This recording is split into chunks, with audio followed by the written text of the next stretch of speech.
First Lady Oluremi Tinubu drew criticism over her recent comments encouraging Nigerians to embrace local food options such as Akara and kuli-kuli.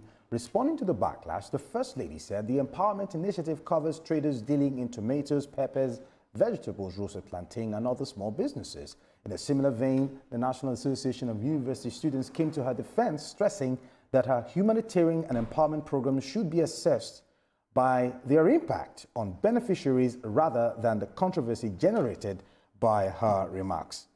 Kayode, what exactly would you say transpired with just a comment that was made that they took just a fraction of what she said out of context, not even waiting to listen to everything she said, that buttressed every point she raised at that very event?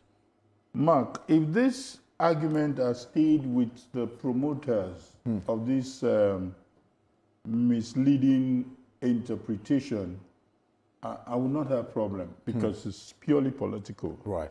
At this time, every statement taken, anyhow they can take it out of context, is what they are paid for. There's no doubt about that.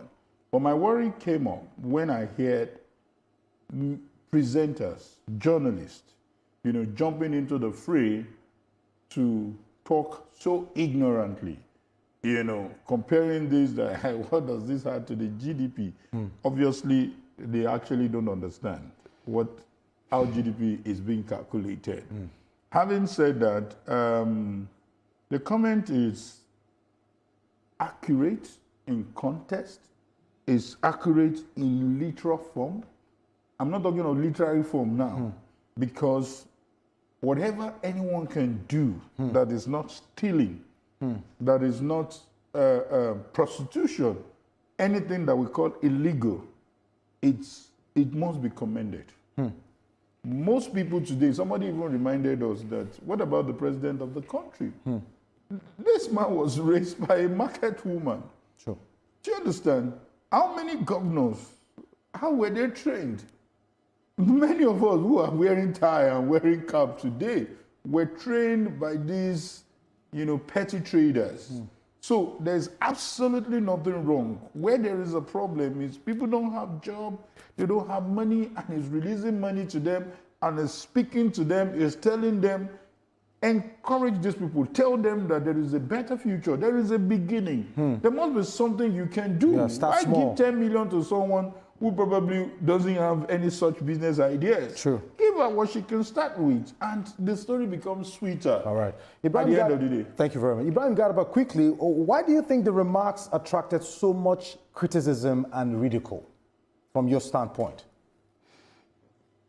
It's natural with us, Mark. But again, I want you to understand something. I have followed those comments online and all that. The context to which the First Lady put it is points to the fact that at this point in our life, Mark, we need to create some form of shock absorbers. You understand? Right. We have reached a point where we need to develop new shock absorbers. She's making reference to women, the women folk. As it stands, if you go to some of these rural areas today, we find that the women are struggling to survive. Wow. So the only way they can survive right now is doing something they have passion for. Right. I grew up from the local areas. I didn't grow up in the city. And the Akara you mentioned, the bean cake you are talking about today, is almost the most, I think it's the most popular staple we have in this country today. So making reference to it is a point to the fact that we should be thinking of how we can support our rural women. I mean, with a little capital, I think this is a challenge to the states now and the local government. You had the president saying earlier that the money given to the state today have tripled compared to the past. So what are we doing at the local level? So if from her desk, from her office, she's supporting 2 billion, 1 billion for rural women within the community today, what are the states doing? So in other words, what we should be looking at is the fact that, look, she has given the state government assignments.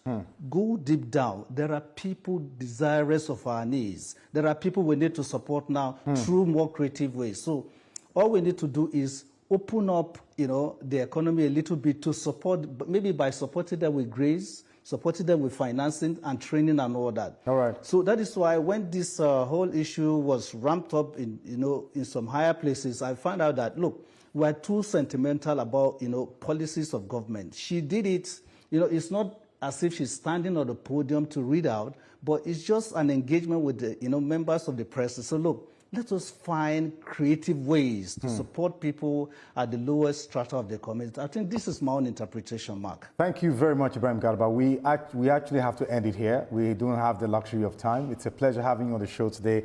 Ibrahim Garba, communications consultant. Thank you so much for your time. Kayode Ladeinde. My pleasure. It's a pleasure having you as well. Thank you so much.